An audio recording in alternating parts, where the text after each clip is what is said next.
April 20th, 1862. My own dear wife. Only a year, yet we have lived so fast it seems like 10. When will this cruel war end? Think of the separation, the weary day. Tuesday evening, September 2nd, 1862. My darling husband, if I could only be with you now, could know just how you are. Oh, how long must we be thus separated? It has been a cold, windy evening, and oh, I have felt so blue and lonely.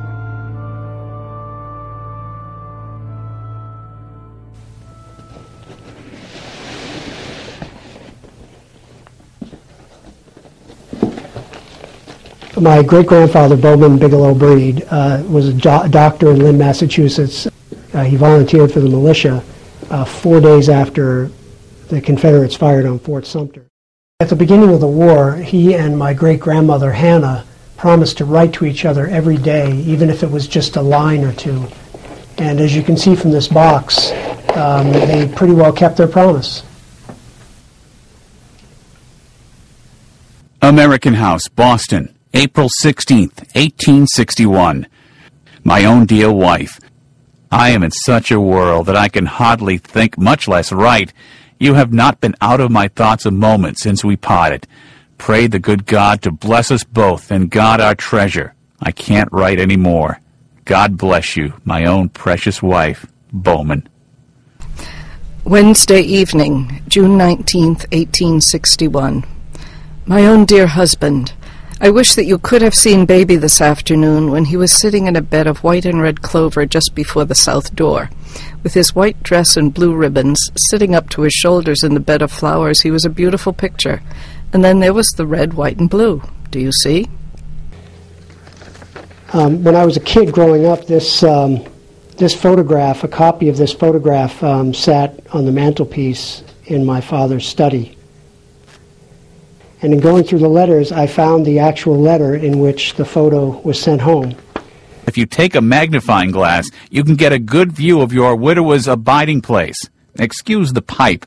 I did not wish to have it, but the others insisted that it would look more natural, and so I smoked on. I long for the time to come when we can have our home and love one another with eyes, voice, and lip, and not through the medium of these dull pens. Bowman served the entire war. His postings took him from the camps outside of Baltimore to the hospitals of Washington, D.C., and eventually to Nashville, Tennessee, where he and Hannah finished up the war. Most of that time, he and Hannah were separated. I imagine that similar letters are being written today by the spouses of soldiers and Marines and sailors fighting in Afghanistan and Iraq and other places around the world. This is very timeless. Despite the flowery language in some cases, they could have been written today. My own dear husband, you speak of a home of our own. Oh, Bowman, if this could only be. Oh, may God speedily unite us, never again to be separated. I sometimes think that perhaps we should be too happy. God knows what is best for us. He seeks our good, although while passing under the rod, we cannot always feel his love. God bring you to me soon. Your loving and true wife, Hannah.